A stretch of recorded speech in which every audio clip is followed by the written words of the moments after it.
Today's speaker has been involved in the design field for over 33 years and developed his approach very early on based on solid principles that deliver results. His expertise is in residential and commercial design, lighting design, custom furniture design, and all other aspects that relate to interiors. His greatest love is in residential interiors because of their personal nature. He has had his work presented and published in the Baker Furniture Catalog entitled the Macmillan Collection, which was an extensive selection of furniture drawn from the practice of one of America's most prestigious design firms, the over 85-year-old firm of Macmillan Incorporated, New York. He is a personal tailor to his clients by bringing out the best in them and their environments. Ladies and gentlemen, I present to you the owner and founder of Spectrum Interiors and the author of the forthcoming book, The Magic of Ambiance, How to Bring Your Interior Design Dream to Life, Stephen C. Adamko. Okay, hey, good to be here with you on this initial podcast. We're going to be talking about creating ambiance in your residential interior design and decorating, no matter what the budget.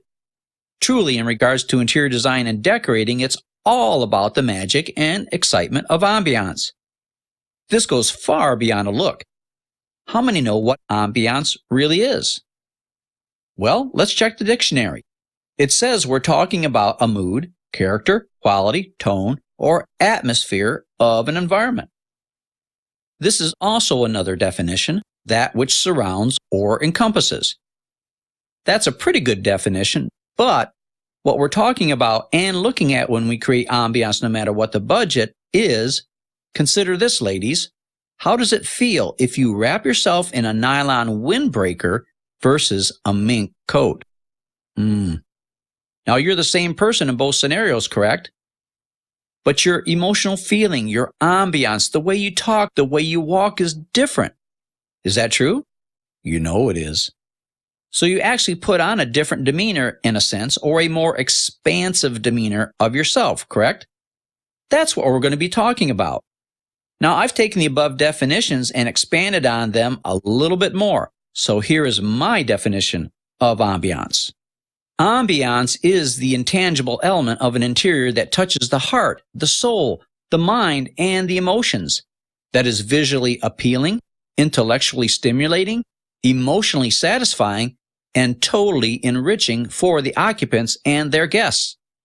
Now, the same magic that creates excitement can also induce calm, so it can do several things at the same time. It provides a haven and creates a backdrop or background for the occupants and their possessions, so that they are the gems in their own setting. So think of photography. You want to have a portrait made of your family, and a photographer that is really good is going to choose the correct backdrop that really brings out the very best in you or you and your family. And like jewelry, you are the gem. You are the ruby. You are the diamond. We want to position you in such a way that your setting or your environment brings out the whole character, the quality, the fire, the color of your personality, because you're unique and there's nobody like you in the whole world. That's correct, isn't it? So, why is ambiance so important? I'll be quite frank with you. Without ambiance, you end up with basically just a look. And a look, to me, doesn't really incorporate the depth of your personality and character as well as other attributes of that nature. It's rather superficial. And it doesn't express the true treasure that's in you as a unique individual. So, the big question is, why do so few people have ambiance? Number one is they try to follow a trend or fad. Now, both those things come and go, so it's very easy to get locked into a time warp eventually, just like a time capsule, and it can get outdated at a certain point if you don't handle things correctly. And quite frankly, a lot of things that are perpetuated out there in the furniture and furnishings industry, or even in the fashion and clothing world, are there to perpetuate the idea of constant change so as to keep up the selling. In other words, they want to keep selling you more. Nothing wrong with that, but it's typically done to create in you a continual state of dissatisfaction. But everybody knows that there are certain things that you look best in, certain cuts of clothing that you look best in. If that doesn't happen to be the fad or trend at the time, then where are you? The fad is not your friend. There should be enough, and there is enough, literally, in the world today that it shouldn't really matter what the current fad or trend is, especially if it's unappealing, unflattering, or inappropriate for you.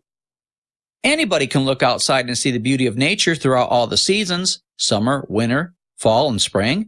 But is there a fad for this color or that color in nature? Do you ever hear that red roses are in this year and next year they won't be? Isn't it interesting to contemplate that thought?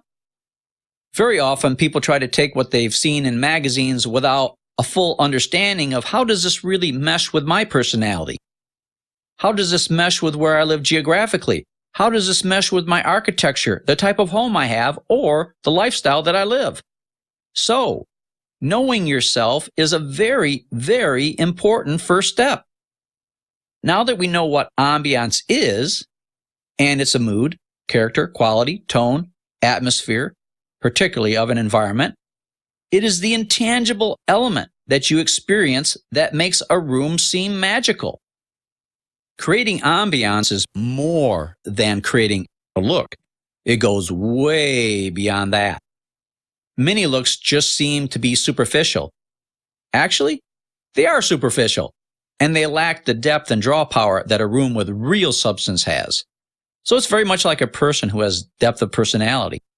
They may look beautiful or handsome, but they also have personality plus. Some of them aren't even beautiful or handsome, but they have personality plus. So the more you get to know them, the more you want to know them and the things about them that make them so unique and memorable. They draw you in, they vitalize you, they invigorate you. Isn't that the way you want your home or room to be described? I hope so. These same personality plus people come from all walks of life. Some are subdued, some are gregarious, some are mild-mannered, some are racy. But you get what I mean. The same thing happens in wonderful rooms. They also come in various looks, colors, themes, and backgrounds. But rooms of excellence have ambiance regardless of the degree of formality or informality. The first step to obtaining ambiance is to define it.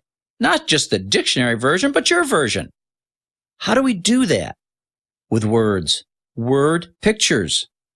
Words are containers for expressing and articulating thoughts, ideas, and emotions. So what kind of words shall we use to define your ambiance? The answer is adjectives. We'll use adjectives to define our objective. Adjectives will give form and substance to the intangible aspect of ambiance. This is particularly helpful for those who don't have the ability to visualize well. So I asked the client to answer this question by describing or explaining to me, what do you want this room or home to feel like? The usual response is this: I want my home to feel cozy and comfortable. Can you see the necessity of getting beyond that definition and the need to go much deeper so that you can have the kind of ambiance that is the unique expression of you and not like so many others who have not even taken the time to get below the surface issues? My next question is to ask, what does cozy and comfortable mean to you? How do you define that? At this point, many say, well, I just never thought about it. Or gosh, I never thought about it that deeply before. Bingo! That's why they have never experienced any ambiance in their home or homes their whole life. Now's the time to change all that and get you to experiencing your environment on a much higher level and in a much deeper way. Now, I'm telling you all this to stimulate your own mind so that it enables you to dig deeper into being able to express your true self in your own environment. And that's what I'm really all about.